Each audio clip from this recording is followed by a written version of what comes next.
Sige na, kaya ko na to. Huwag ka mag-alala. Basta yung meds ha? Oo na, marami pa akong bitbit. Mali kasi yung ginagawa mo. Ito dapat kasi yan ako. Mas okay pa itong akin, tinan mo.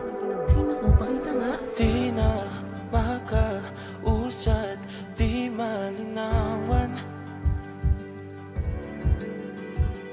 ang lapis na ginamit sa kwento nating naudlot.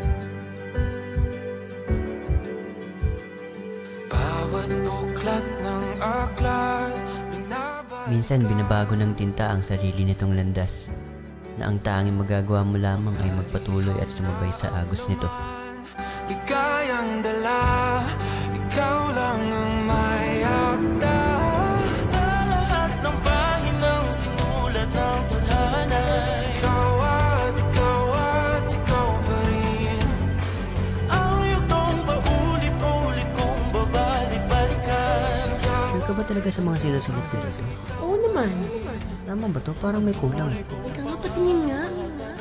Mga salitang hindi na nakikita sa tingin ng iyong mga mata. Ngunit kung sarado na ang puso sa nadarama, pwede bang isipin mo kung bakit tayo nagsimula?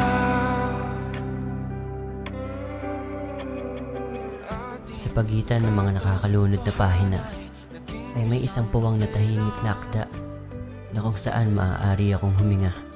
Winakasan ng pagtutudang di na nalabanan. Sa pagsikat ng dulo ng hangganan, sa pagkakataong ito, ang huling kabanata ay akin ang tutultukan. Kagaya ng araw na lumulubog sa kanluran, ngayon ay lumisan sa kanlungan. Bawat letra'y mahirap nang ikuhit dahil binubuo nila ang iyong mga pangako. Sa lahat ng pahinang sinulat ng tadhana'y ikaw pa rin ang yugtong paulit-ulit kong mabalik-balikan. Sigaw ay ikaw pa rin. Simula sa wakas na di matuklasan, babalik kung saan di na natagpuan ang mga matang nakatanaw sa umpisa ng yugtong di na sana naisulat pa. Sa lahat ng pahinang sinulat ng tadhana, ikaw pa rin ang yugtong paulit-ulit kong babalik-balikan. Sigaw ay Sa bawat pahinang isinara, may isang bagong mambabasa na magsisimula ng sariling kabanata. sa tingin ng iyong mga mata. Ngunit kung sarado na ang puso sa nadarama, pwede bang isipin mo kung bakit tayo nagsimula?